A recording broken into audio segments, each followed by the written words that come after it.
서점이 미어터지는 불금을 꿈꾸는 책 팟캐스트 금요일 책에 빠지다 지금 시작합니다.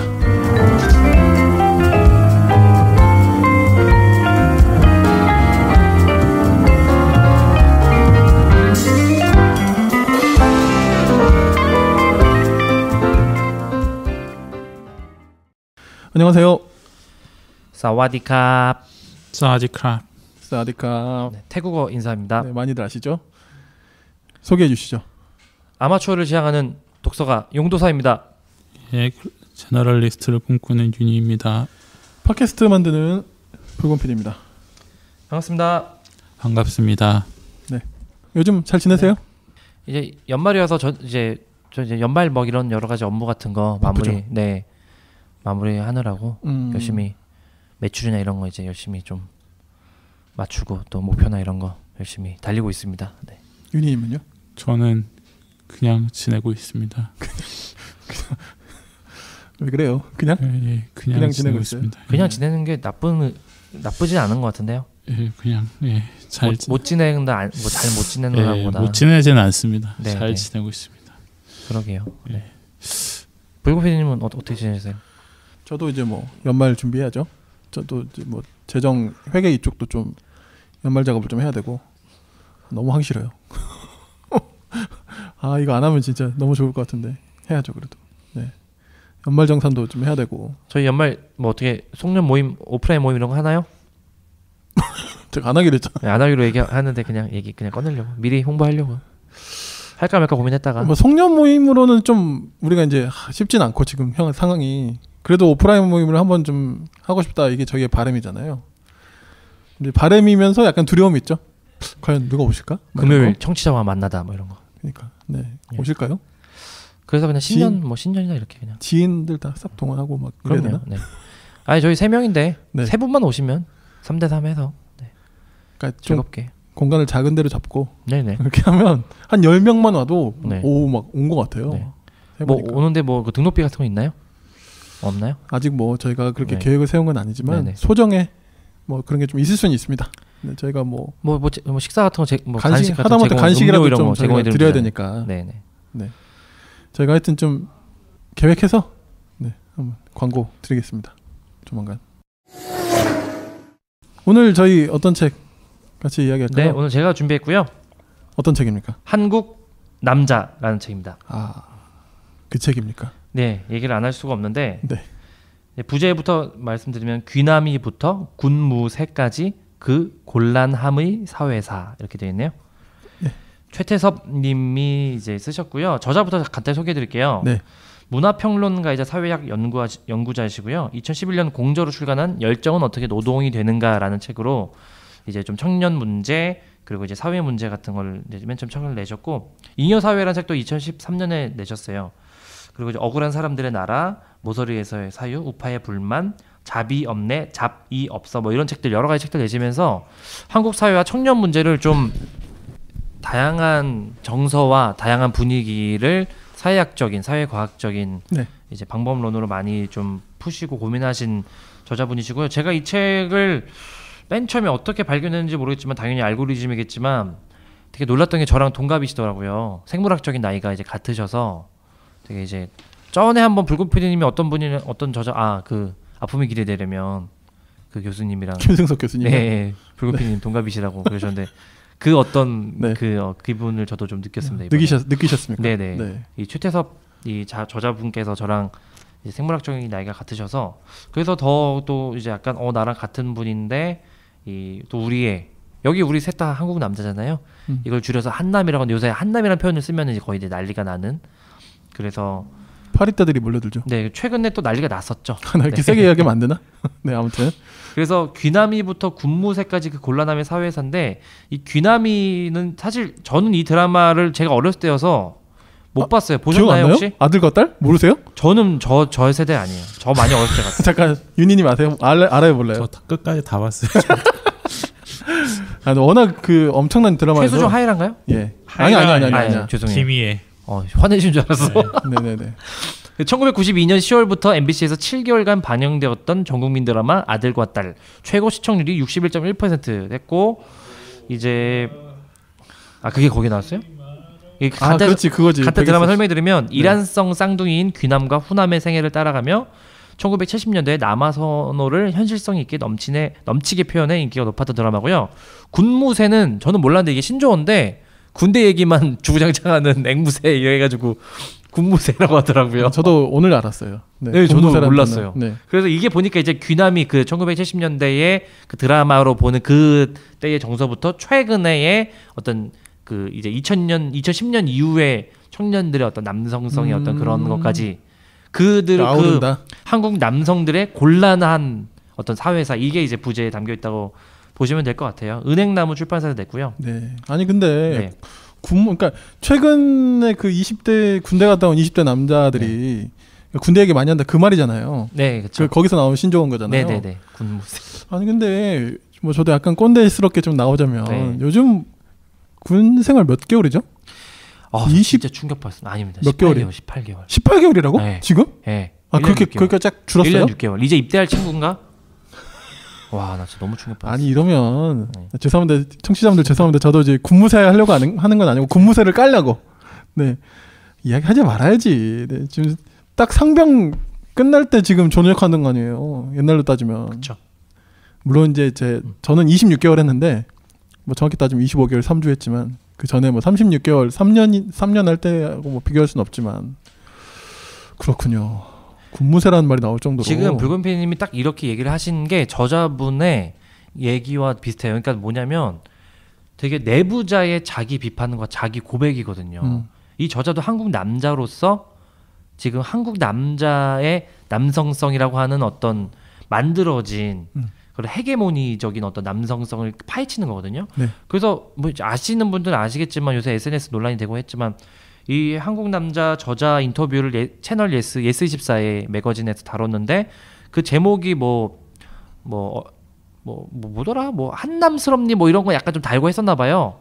한국 남자인데 국이랑 남에다가 약간 이게 가로를 쳐가지고 그랬더니 이제 한 400, 500여 명의 그 한국 남성들이 댓글로 예스 탈퇴하겠다 해가지고 막 그 예스에서 막 이제 사과문 올리고 뭐 그 글 내렸다가 다시 수정하고 막 이랬던 일이 지금 최근에 지금 당장 이번 주 지난주에 벌어진 일이거든요. 그랬죠. 그래서 재밌는 게 그 독자들이 알라딘 갔다가 근데 알라딘이야말로 그 페미니즘 서적에 온상인데 온상. 네. 사과문은 안 올리지 않았어요. 아 사과 안 올렸어요? 아무튼 뭐 사과문 올리면 오히려 예스24가 더 타격을 입을 것 같아. 아 그쵸 당연히 맞아 그러네 여성 독자들 많이 근데 뭐 있겠네. 사과했다 뭐 이런 건 표현은 본 것 같은데 기사에서. 네 네. 아무튼. 또 그런 논란이 있어서 저자분이 제가 패치는 아닌데 이제 페북 활동을 하시더라고요. 근데 보니까 되게 이렇게 이분도 이런 게 어쨌든 이게 약간의 공격이잖아요. 네.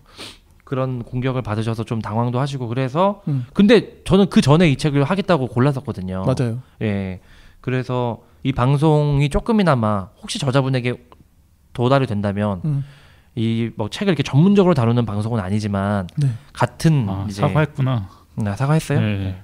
사과를 왜 했는지 좀 이해가 안 가긴 하네요. 그래도 이제 좀 도의적인 차원에서. 저도 근데 저도 뭐 책 내용은 공감은 가는데 네, 저는 약간 그런 표현들은 약간 조심스럽게 하는 게 좋을 것 같아요. 저는 네. 저는 네. 저는 그렇게 생각해요. 그래서 뭐 이제 이런 얘기 나오면은 한남 얘기 나오자마자 이제 사실은 막 꼴패미 뭐 메갈 그러니까 사실 그것도 아닌 것 같아요. 그러니까 이제 쓰는 네. 것 자체가 별로 안 좋은 네. 언어인데 이런 얘기들 하면서 사실은 거의 진흙탕 논쟁이나 이런 완전히 본질은 없고 메신저만 공격하고 이런 식으로 많이 가거든요.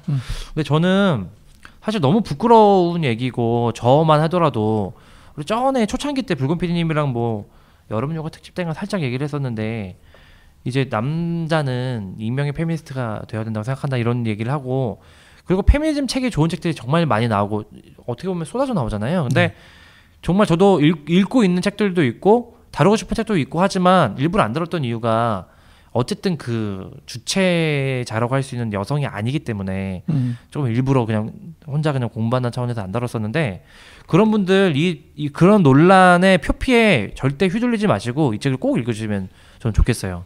이 책이야말로 남성이 전혀 자기의 서사가 없는 남성이 이런 페미니즘이나 이런 문제의 본질로 어떻게 들어갈 수 있는지를 되게 우리들의 언어로 찾을 수 있는 아주 좋은 책이라는 생각을 저는 했습니다. 알겠습니다. 추천드립니다. 네. 금요일 밤에는 모두 책에 빠져봐. 풍부한 지식은 오늘 우리의 사냥감. 더 나은 세상이 다가오기를 바라는 그대가 이 시대의 진정한 철학자. 뭐 책 내용을 좀 더 들어가 볼까요 그러면? 네. 그래서 이 책은 어떤 그 제가 좀 아쉬운 게 최근 그런 어떤 이제 SNS에 벌어지는 논쟁들이 책에 사실은 내용을 다루지 않고 그냥 제목이나 어떤 그냥 저자의 인터뷰나 이런 것만 가지고 진짜 내용을 아예 안 다루거든요. 근데 이 내용은 한국 남자들이 추구하고 지향하고 만들어지는 그 헤게모니적인 남성성, 사내다움, 남자다움, 그것이 어디서부터 유래했고 그 기원이 무엇이냐를 추적하는 거거든요. 이 사회학자지만 역사적으로 조선 후기부터 들어갑니다. 그래서 조선 후기의 양반과 어떤 그 누구죠? 그 되게 거린 그 유명했던 조선 후기에 이게 뭐 그 성적으로 이렇게 막 되게 병강세. 네, 병강세. 막 이런 되게 양가적인 이런 하지만 사회에는 큰 어떤 도움이 되지 않는 그런 이제 이미지로부터 이제 그려서 식민지가 이제 일제 식민지가 시작되고 한국 전쟁, 베트남 전쟁, 그리고 군사 정권 그 이후까지 2000년대 IMF를 겪고 이때 그러니까 이 저자가 얘기하는 이 시대를 훑으면서 여러 가지 이제 자료와 글을 잘 써요. 핵심은 한국 남성이 그린 그 남성성을 온전히 드러낸 시기는 없었고 그리고 그것이 항상 곤란하고 항상 어떤 열등과 항상 이 사회 안에서 제대로 발현되지 않았던 그래서 2010년 이후에 지금의 페미니스트를 공격하고 뭐 게임 그 IT 게임 이런 남성들이 많은 유저들이 많은 그래서 그 이제 페미니즘 그 옷 입었다가 완전히 막 공격받아가지고 그 게임 업계에서 막 이렇게 퇴출당하고 이런 일들이 있었잖아요. 그러니까 그런 젊은 남성들은 뭔가 예전에 남성적인 우리 부모 세대의 가부장적인 세계가 있었고 그것으로부터 우리는 다시 찾아야 되는데 여자들은 아무것도 안 하면서 우리는 군대까지 갔다 왔는데 하고 있다. 근데 이 역사적으로 이 사회적으로 파헤쳐 보니까 그런 시대가 없었던 것이죠. 그런 시대가 없었고 그것이 이 군사 정권과 이 근대 우리 한국 사회가 만들어낸 어떤 헤게모니적인 아주 그런 이데올로기적인 상당히 그런 네이밍인데 그것에 상당히 휘둘리고 있다. 이것을 되게 자료적으로 많이 집중하고 있어요. 네. 그러니까 한국 남성성은 사실 실체가 없다. 그렇죠. 네. 그래서 지금 요새 2000년대 이후에 남자들이 항상 얘기하는 게 남자가 피해자다. 남자가 진짜 약자다. 요새 페미코인이라는 얘기도 하거든요. 페미니즘이 돈이 된다. 그러니까 그 실제적으로 따지면 그거 정말 말이 안 되는 얘기인데 그런 이야기를 하고 무슨 우리나라 여자가 성차별 당하냐 오히려 남자가 역차별 당하지 않느냐 이런 얘기하고 최근에 무슨 뭐 어디 이수혁 뭐 그런 사태인가 이런 것도 뭐 보면은 막 그런 이제 여러 가지 되게 그런 아주 그 담론을 다루지 않고 내용을 다루지 않고 자극적인 언어들이나 이런 걸로 하고 있지만 이 저자가 얘기하는 것은 2000년대 이제 제조업이 붕괴된 이후로 전 세계적으로도 추세가 많이 바뀌고 있는 게 이 학생들의 그 10대들의 분위기에서도 이미 요새 10대들은 저 때는 안 그랬었는데 전교 1, 2등하는 학생들이 거의 다 여학생이라고 하더라고요. 공부도 그렇고. 요즘? 예, 이게 세계적인 추세래요.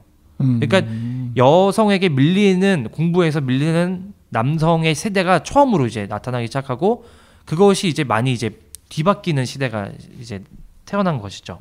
그래서 그거에 대한 이제 학령기 시절 남자의 밀림 현상 이렇게 이제 표현을 하는데 그리고 이제 뭐 여러 가지로 세계적으로 반페미니즘 운동이나 이런 것들도 저자가 많이 다루긴 하는데 여러 가지 지표에서 여전히 지금 2017년을 기준으로 2018년까지 다양한 지표에서 여전히 성차별을 받고 있는 것은 여성이 맞고 그리고 우리 부모 세대들부터 시작된 임신중절이라고 요새는 많이 표현하지만 낙태 수술이 제대로 도입되지 않아서 사망한 여성들의 인구가 1억이 넘고 전 세계적으로 그런 차원에서 이게 되게 팩트를 중심으로 가짜뉴스 같은 걸 걸러내면서 한국 남성의 남성성을 이 한국 남성이 다루고 있기 때문에 이 책은 이런 어떤 그런 되게 지저분한 논란이나 거기에 되게 헤매고 있어서 막 일베 들어갔다가 남초 커뮤니티 가고 막 해가지고 괜히 이상한 선입견이 많이 휘둘릴 수 있는 그런 독자들이 많이 봤으면 좋겠다는 생각이 저 개인적으로 많이 들었어요. 한국 남자가 피해자다. 어떻게 생각하세요? 그러니까 이게 뭐 가치 판단으로 우리가 그냥 정답을 이야기하면 이거 뭐 논쟁거리가 될 수 있나 잘 모르겠는데 한국 남자가 피해자다. 참 전 참 생소하게 들리는데. 저는 사실 네. 한국 남자 피해라라는 말이 전혀 와닿지는 않는데 네.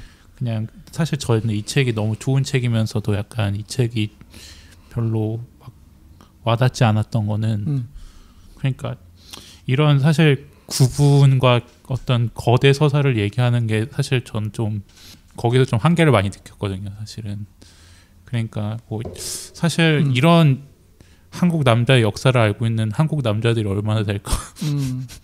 그래서 나의 정체성과 나의 기원을 여기서 찾는 한국 남자가 얼마나 될까라는 생각을 사실 했어요. 그래서 사실 그래서 남자나 여자 그런 어떤 성이라는 정체성이 굉장히 중요한데 저는 결국에는 뭐 한국이라는 정체성도 있을 것이고 한국인이라는 정체성도 있을 것이고 이제 남자라는 정체성도 있을 거고 그런데 이게 남자 여자라는 정체성이 왜 강렬한지 전 사실 그러니까 한국인이라는 정체성은 더 탈색하고 더 벗어나기 쉬운 정체성이라는 생각이 들거든요. 하지만 갈수록 사실 그렇죠. 예, 뭐 그냥 외국에 나가 살면 되고 내가 국적을 포기하면 사실 포기할 수 있는 거고 하지만 남자나 여자라는 어떤 성 정체성 같은 경우에는 사실 몸에 관한 것이기 때문에 항상 인지가 되고 무의식적이든 의식적이든 항상 나는 남자다, 나는 여자다. 모든 사람이 갖고 있는 정체성이라는 생각이 들거든요. 거기서부터 비롯되는 어떤 습성들은 굉장히 다양하게 나타나고 사실 정말 부조리하고 잘못된 것들이 많죠.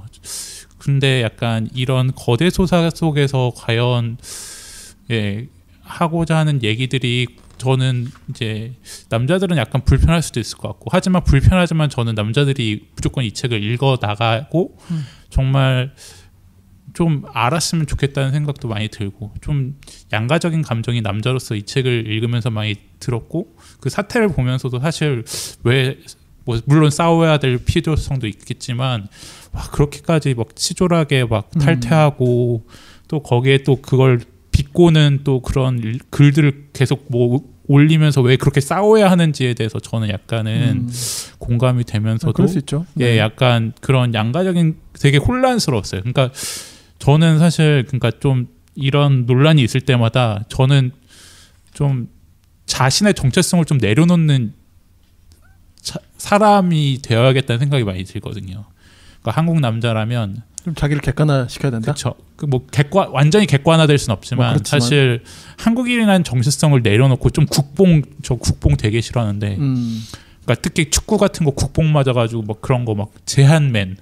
제발 한국인이라면 맨유를 응원합시다. 뭐 이런 거 되게 싫어하고 제한토 그런 말이 있어요? 네, 제한맨. 신기한 거 많이 듣네. 그런 말 분무새 많거든요. 제한맨. 네, 제한맨, 제한토. 요즘에 제한토거든요. 그렇군요. 제발 한국인이면 토트넘을 응원합시다. 약간 이런 식의 뽕말. 근데 남성이라는 어떤 정체성, 여성이라는 정체성도 특히 근데 여성하고 남성은 다른 게 여성은 기본적으로 역사적으로 피해자였고 예를 들면 우리가 한국이라는 정체성이 더 강화됐던 건 어떤 식민지배의 어떤 기억과 약간 그런 것들이 더해졌기 때문에 상대적으로 어떤 일본에 대한 어떤 한국인의 정체성이 더 강화됐던 측면도 있고 그게 민족주의가 더 잘 먹혀 들어가고 그게 민족이 똘똘 뭉치면서 하나의 공동체로서 작용했던 기능이 있다는 생각이 들거든요. 물론 이제 여성분이 그렇게 분출되는 거 너무나 이해가 가고 사실 그런 논의들이 더 활발해져야 되지만 그리고 페미니즘이 더 활발히 연구되고 얘기에 대져야 되는 건 맞는 건데 저는 그런 어떤 계속적인 어떤 그런 어떤 자극적인 어떤 프레임이나 자극적인 공격이 이제 저는 좀 아쉽다는 생각이 많이 들었어요. 그러니까 이 책은 너무나 옳고 이 책이 하는 얘기는 남자들이 반드시 들어야 되는 거고 저는 좀 그렇게 생각이 드는데 약간 그런 논란들 예스24의 논란은 약간 아쉬웠던 측면이 있고 거기에 대응하는 남자들도 무조건 저는 좀 찌질하고 잘못된 부분도 너무 많다고 생각이 들고 어쨌든 좀 양가적인 감정이 저는 계속적으로 들더라고요. 그래서 저도 역시 이런 생각을 하고 있는 나도 역시 한남이구나 라는 생각이 약간 지울 수 없다라는 생각이 저는 좀 많이 들었어요. 이게 어쩌면 복합적인 느낌, 복합적인 생각 이런 것들인 건데 일단 저는 대충 무슨 얘기인지 알겠어요.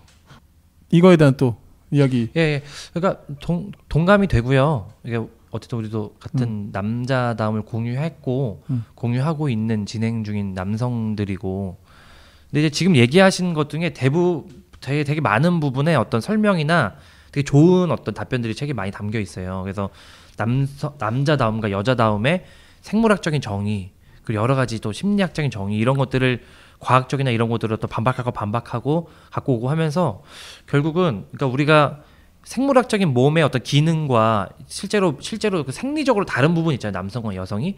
근데 그 다름이 진짜로 다른 어떤 그 섹슈얼리티나 다른 남성다움과 여성다움을 드러내는 것이냐? 과학적 의학적으로 아직 발견되지 않았고 우리는 몸을 잘 모른다. 이렇게 하면 되게 신중하게 접근을 하고요. 물론 그 얘기하신 거에 저도 되게 동감이 되는 게, 그러니까 문장을 되게 저자분이 책을 이렇게 여러 권 쓰신 분이시고 현대 이슈를 되게 청년 이슈를 계속 다루신 분이어서 그런지 우리의 이제 현대의 언어를 이렇게 잘 푸셔서 그래 조금 어떤 분들에게 좀 자극적으로 보일 수 있는 여지는 저는 있는 것 같은데 좀 약간 생생한 날것의 언어가 나왔다는 근데 재밌는 거는 이분도 2030, 20, 30대 남성 중에 한 사람으로서 이렇게 얘기한다는 게 저는 마지막 이 결론부에서 이 저자가 얘기하긴 하지만 저는 개인적으로는 그런 부분에서 되게 좋은, 물론 이게 그러니까 조금 뭐라고 해야 되나 막 밝은 미래를 전혀 제시하지 않고 그러니까 우리 이렇게 하자 해서 남자들한테 손을 건네거나 이런 분위기는 아니에요. 되게 날속에 비판하는 분위기긴 하지만 이것을 직면해야 되는 거는 저는 맞다는 생각이 들고 그렇죠. 네, 그리고 한 가지만 더 얘기하고 싶은 거는 아까 얘기했던 이제 헤게모니적 남성성이라는 게 19세기 후반에서 20세기 초에 이 근대성과 이 자본주의와 어떤 이 전쟁 군사 문화를 확립하기 위해서 만들어진, 그러니까 비교적 최근에 만들어진 어떤 그런 개념이고 정체성이라는 것이 저한테는 되게 흥미로웠어요. 왜냐하면 그냥 남성성, 남자다움, 사내다움 저는 이제 제가 아이를 키우고 그러면 저도 모르게 너는 뭐 여자답게, 넌 남자답게 이런 얘기를 저도 하려고 할 때 저도 멈칫하거든요. 아이한테? 그럴 때가 그러니까 아이한테 직접 얘기한다기보다는 네.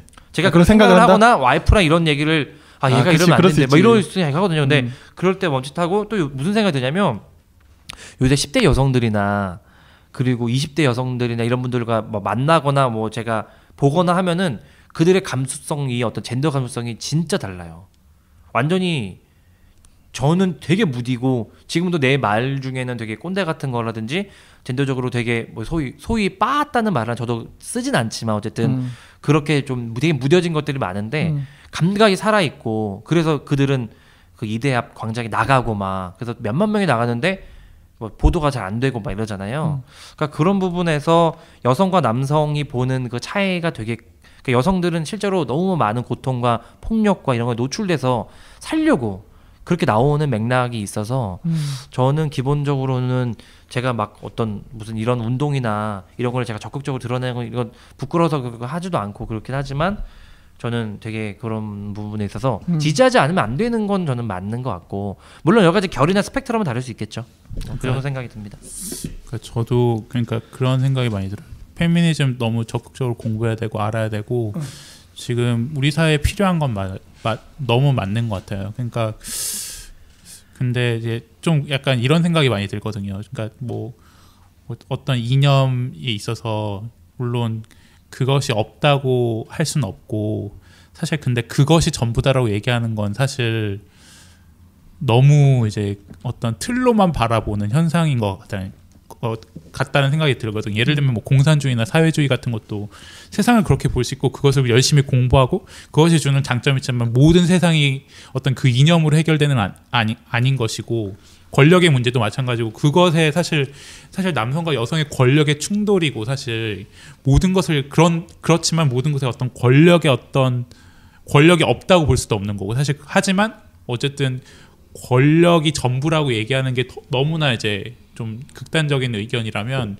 페미니즘으로 풀 수 있는 문제 있고 페미니즘을 넘어서서 해결해야 되는 문제가 저는 있다는 생각이 들거든요. 이게 좀 약간 말하면서 약간 위험하고 약간 지금 좀 약간 그래 보여요. 네, 약간 두려워하고 있어. 줄타고 있다는 느낌이 드는데 저는 그러니까 페미니즘이 세상의 모든 문제를 해결할 수 있을 거라는 생각은 안 해요. 왜냐하면 남성들의 공감을 결국은 얻지를 못할 거기 때문에. 하지만 좀 남자들은 맨박스를 걷어차고 좀 나와야 된다는 생각이 많이 들거든요. 그러니까 자기 안에 갇혀가지고 어떤 남성 중심성에 있어서 분명히 우리가 누려왔던 것들이 너무 많고 남자이기 때문에 사실 너무나 편하고 누렸던 것들 잘 봐야 되는 거거든요. 사실 그 신체적인 부분부터 시작해서 사실 사회적인 거나 뭐 군대 문제 너무 이제 사실 너무 나이브하고 다 여기 우리 셋 다 군필자고 사실 군대 갔다 왔지만 그걸로 다 어떤 여성의 어떤 모든 어떤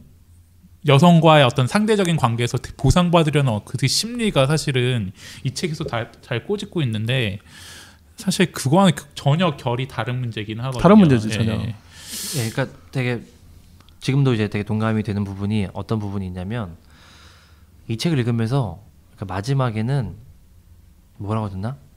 이 표현이 저도 되게 조심스럽고 좀 이제 안 좋을 수도 있는데 되게 좀 불쌍하다는 생각이 좀 들긴 했어요. 젊은, 그러니까 완전히 지금 10대에 그러니까 소위 어떤 되게 극우적이거나 약자 혐오적인 어떤 그런 거에 노출돼가지고 그런 거를 문화로 받아들이거나 그런 잘못을 저지르고 큰 어떤 정말 나쁜 짓을 하거나 이런 그런 어떤 변방에 있는 남성 중심의 그런 젊은 세대가 정말 지금 위기와 어떤 그런 거에 봉착해 있는 게 맞는 것 같아요. 그러니까 어떻게 보면 그들도 이런 전체적인 서사의 흐름 안에서 있는 것이고 잘린 세대라는 것은 없잖아요. 그러면 그 위에 어떤 세대의 흐름과 연장해서 책임 어떤 그런 것들이 다 있는 것인데, 그러니까 저는 기본적으로 저자를 되게 응원해 드리고 싶고 이 지금 논의보다 훨씬 더 남성성의 기원을 한국적인 기원을 되게 추적을 되게 잘 해내고 있고 글도 잘 쓰시고 다양한 이제 근거들이 있어서 전 되게 좋은 책이라 생각이 드는데,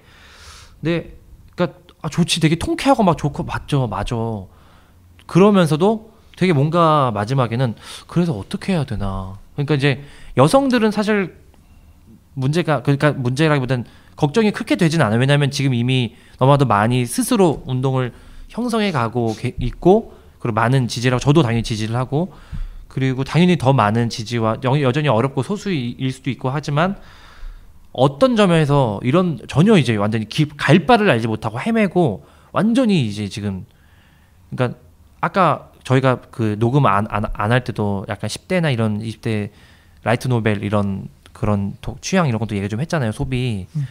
그러니까 지금 여성들은 막 이런 페미니즘 인문 철학 이런 책 읽고 막 공부해 나가고 있는데 남성들은 그러니까 이걸 완전히 단순하게 비교할 수는 없지만 네.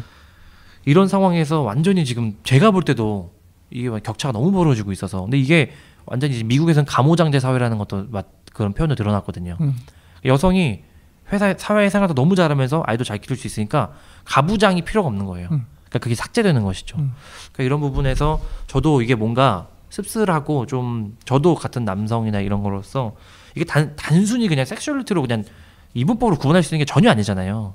그러니까 그런 부분에서 우리 과도기고 반드시 거쳐야 되고 그런 부분에서 어떤 아픔과 쓰라림과 어떤 정말 결단과 그런 것들을 청산 같은 거를 거칠 수밖에 없긴 하지만 그 거치는 과정의 한가운데 우리 있으면 어떤 변동의 과정이 있으면서 되게 쉽지 않은 감정이 있다 이런 정말 솔직한 생각이 들긴 했습니다.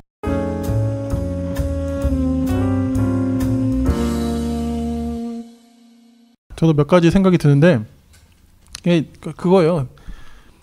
이런 거지. 지금 갈수록 젊은 세대 특히 남성들일수록 이런 생각이 들 수밖에 없는 거예요. 뭐냐면 이 책이 아마 이제 그런 얘기를 하는 건데 야, 페미니스트들 너네들이 주장하는 그 남성 권력 그 옛날 이야기라고 우리는 지금 그거 못 누리고 있다고 우린 내 이야기가 아니라고 근데 왜 우리한테 난리야 이게 억울한 거야 사실은 얘네들은 그러니까 무슨 감정인지 저는 알겠는데 근데 이제 아까도 이제 우리가 그런 얘기 했잖아요. 애들이 헷갈린 거지. 우리 그러니까 이 남성들이 헷갈린 거죠. 이거는 젠더 때문이 아니고 모든 인간들의 공통적인 우리 한국 사회 남성이든 여성이든 뭐 바이섹슈얼이든 뭐 동성애자든 다 똑같이 겪고 있는 디폴트 값이라는 거죠.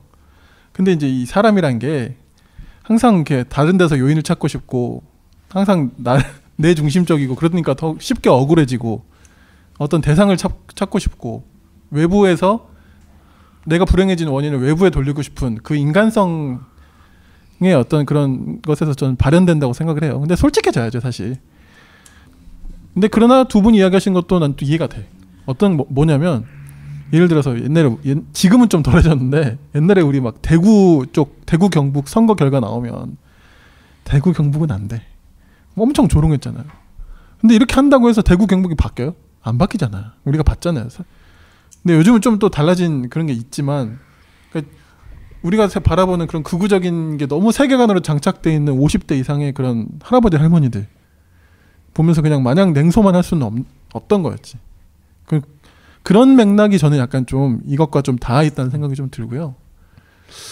이거 어떻게 해야 되냐.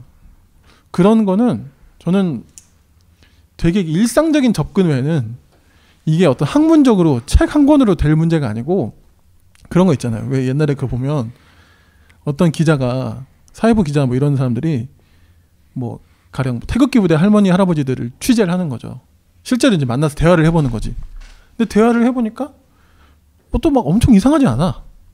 그래서 이제 좋게 좀 약간 그분들의 눈높이와 그분들의 언어 통할 만한 언어로 좀 대화를 나눠봤더니 그분들도 수긍하시는 게 있더라 하면서 그런 기사를 몇 개 본 적이 있어요. 좀 그런 게 필요한 것 같아요. 마냥 모든 걸로 다 쏘아붙이고 얘네 사실 바뀌어야지. 얘네들이 바뀌어야 사회 여성들은 더 안전해지거든요. 너무 위협적이야 솔직히. 특히 저는 딸 가진 또 이제 딸 가지실 입장에서 솔직히 이제 저희 애들이 커갈수록 좀 이제 슬슬 위협이 좀 느껴져요. 저는 지금 얘기하신 거와 이어서, 그러니까 지금 마지막엔 조금 이제 일상적인 거 얘기하시다가 그렇지. 마지막에 위협 얘기하셨는데, 네네. 그래서 일상적인 부분과 그들의 어떤 일상적인 대안을 마련해주는, 그거는 우리가 윗세대로서 당연히 있어야 되는 문제인데, 한편으로는 법적인 어떤 절차나 제도나 그런 강화가 우리가 전에 홍성수 교수님 책도 했지만 추천사 쓰셨거든요. 그러니까 그게 얘기하신 법적인 딜포트 값을 이들에게 제공을 새로운 면에서 해줘야, 왜냐하면은 이런 표현을 하는 것도 너무 죄스러운 얘기지만 그 10대 남성들은 자기가 동기 여성들을 연예인들 막 그 노출 이런 알몸 합성해가지고 막 그런 놀이를 하고 게임을 하거든요.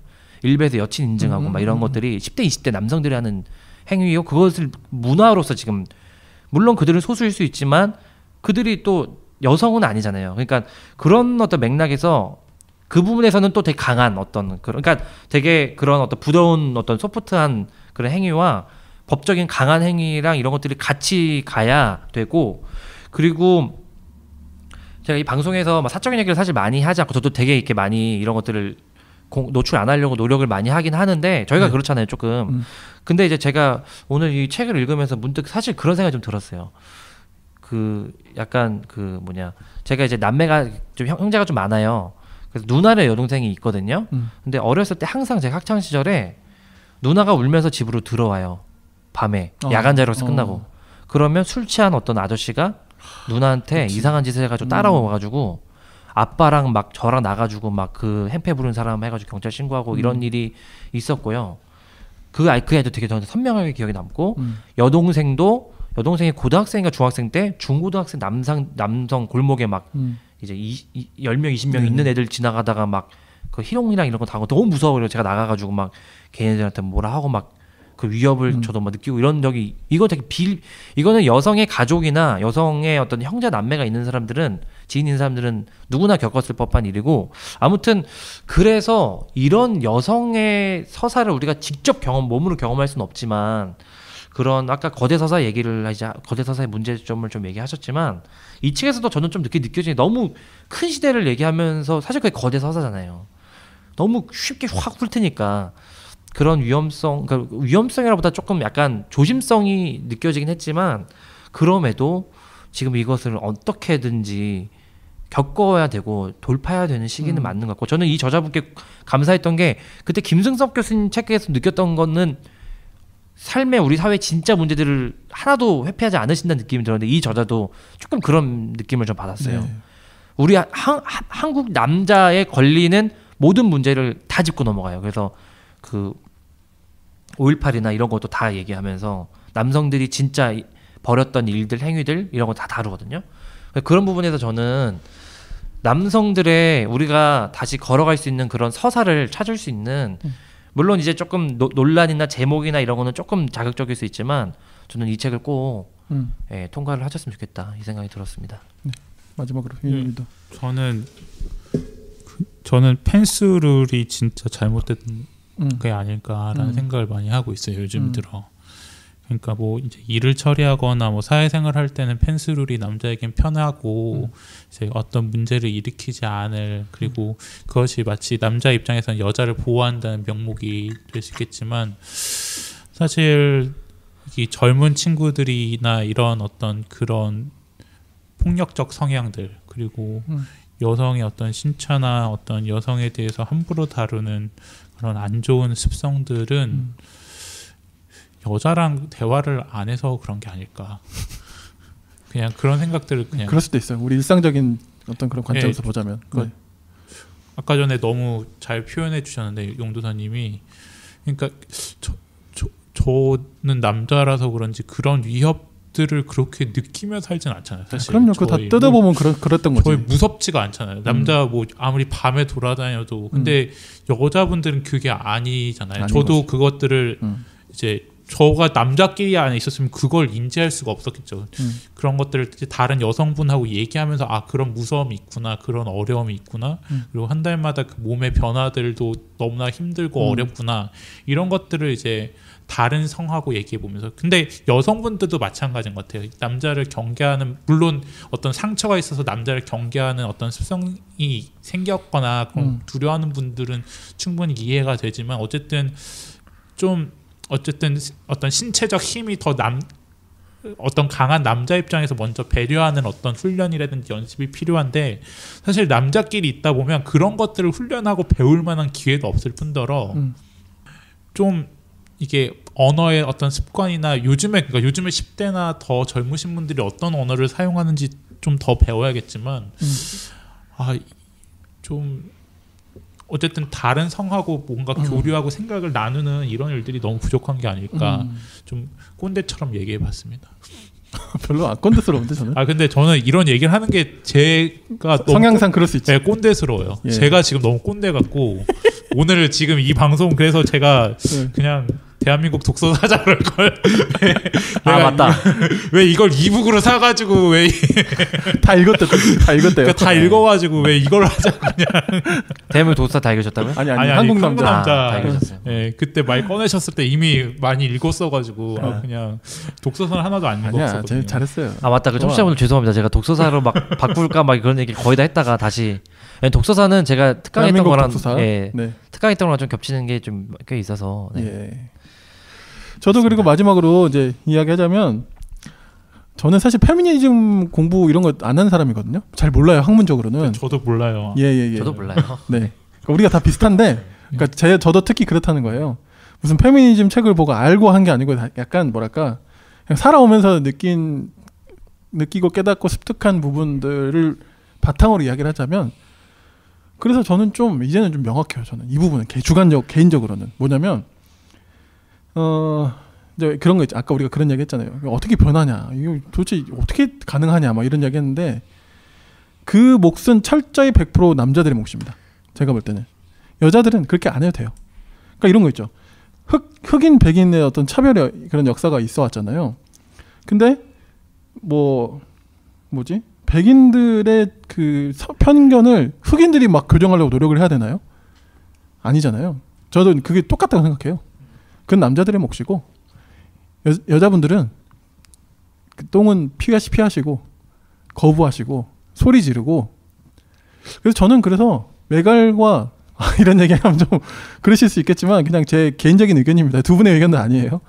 메갈과 또 뭐죠? 워마드? 워마드. 일바 말고 메갈과 워마드의 역할이 있다고 생각합니다.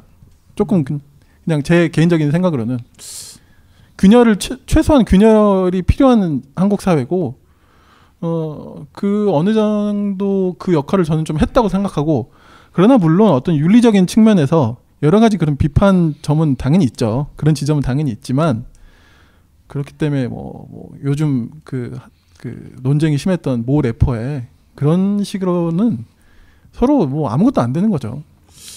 그러니까 이게 그러니까 저도 문제의 심각성을 어느 정도 인지하고 있느냐에 따라 사실 진짜 그 메갈과 워마드를 어떻게 바라볼 것인지가 결정되는 것 같아요. 그러니까 저도 사실 그걸 모르겠어요. 그러니까 얼만큼 그 피해를 겪고 있고 어려움을 겪고 있는지 목소리를 너무 현저하게 적게 듣고 있어서 남자들이 그것들을 잘 모르는 것 같아요. 근데 이제 여성들 입장에서는 네. 이것조차도 사실 좀 부당하다고 생각할 수밖에 없죠. 그럼 봐라, 너네들은 그렇게 귀를 기울여도 잘 모르지 않냐. 그럼 우린 더 목소리를 높일 수밖에 없지 않을까? 뭐 제가 여자라도 그렇게 이야기할 것 같아요. 그러니까 감정을 훼손하는 방식이 아니라 다른 방법이 있을까를 항상 생각해보면 또 그게 아니니까 메갈 워마드가 이해가 가다가도 아 저렇게 무례하게 하면 과연 남자들이 들을까라는 생각 되게 양가적이거든요. 그러니까 이제 그거는 예. 인간으로서 당연히 느껴지는 감정인 거죠, 사실. 그거는 부정한다고 되는 게 아닌 거잖아요. 느낌인데.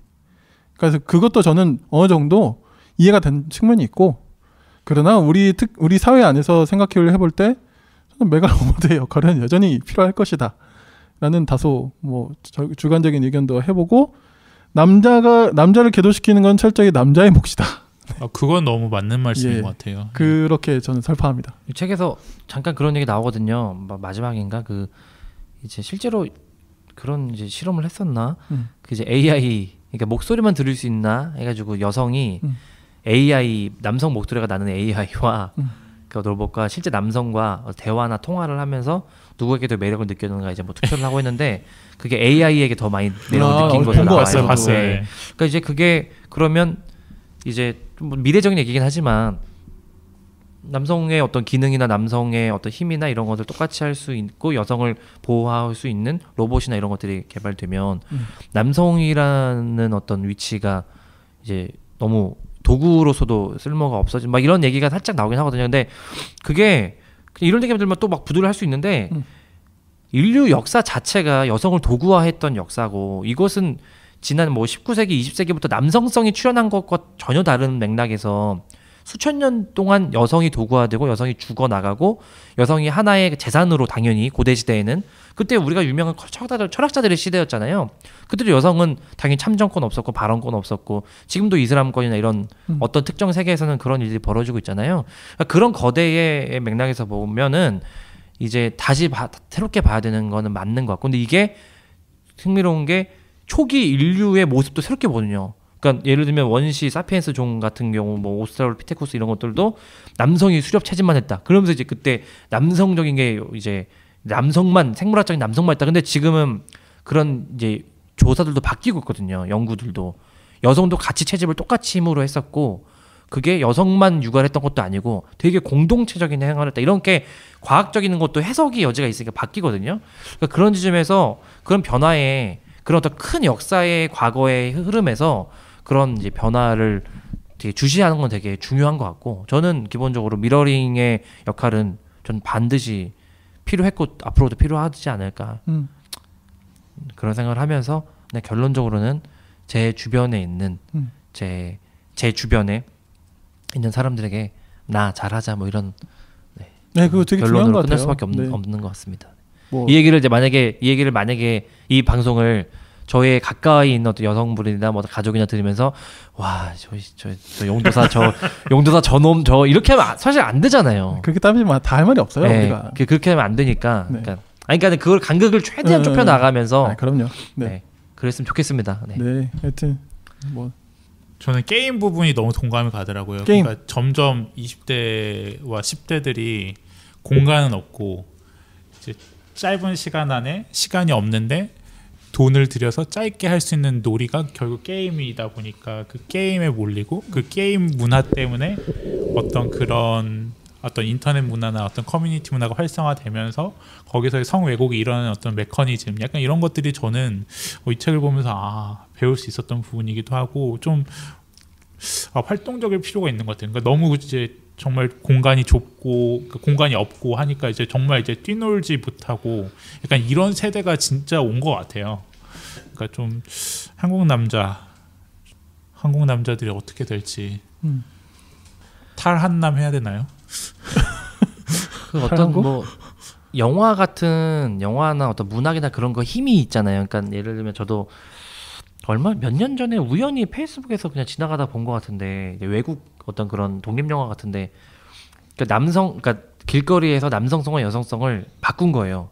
그래서 남성 혼자가 막 조심스럽게 밤길 지나가면 여성 막 다수가 후후 시간 없어요. 막 이런 거를 하면서 막 성희롱하고 여성들이 남성 한 사람을 그러니까 지금 딱 여성이 겪고 있는 것을 성을 바꿔가지고 그렇게 하는 걸 보면서 그때 그런 것들이 되게 딱 임팩트가 있더라고요. 저한테 인지를 딱 이제 반대로 하게 되잖아요.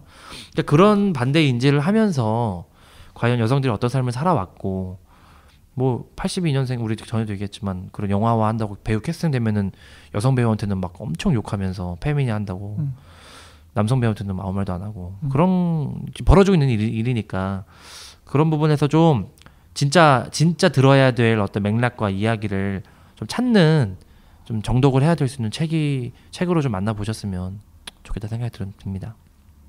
네, 오늘 저희 금요일 책에 빠지다는 최태섭 작가님 이분 물이 올랐어요. 제가 볼 때는. 네.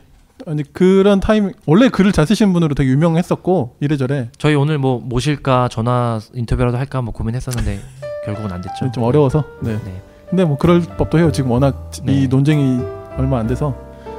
네. 최태섭 작가님의 한국 남자 같이 이야기 나눠봤습니다. 예, 두 분 오늘 수고 많으셨습니다. 고맙습니다. 수고하셨습니다.